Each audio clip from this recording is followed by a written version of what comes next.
Jeff, if you were to advise a company on building an RWE Center of Excellence, what divisions or skill sets should be in that? Again, a great question, Patty.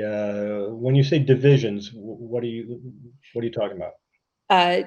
Specifically, should there be someone there focused on keeping the evidence library? Should it include the data analysts, the big data analysts, the artificial intelligence people? Yeah.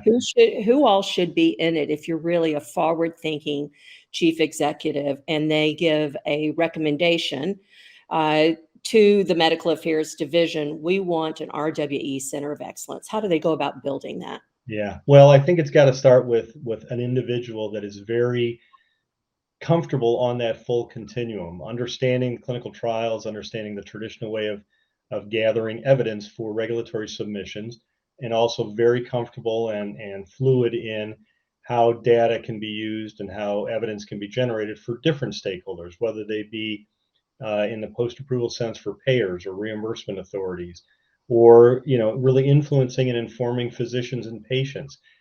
This it has to start with an individual that is very fluid in again understanding all aspects of that continuum and credible at the same time to scientists and to marketers. Now that is a rare individual, but I think that individual's got to be the starting point.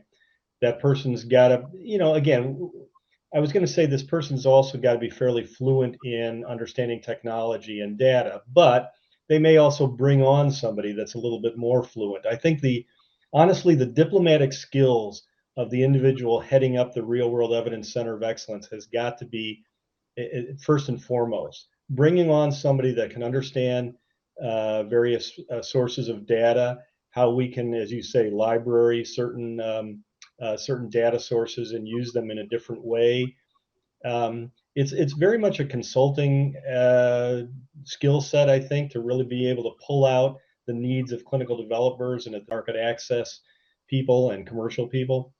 But again, some organizations are experimenting with this concept of a chief evidence officer as a different entity that again spans the entire continuum.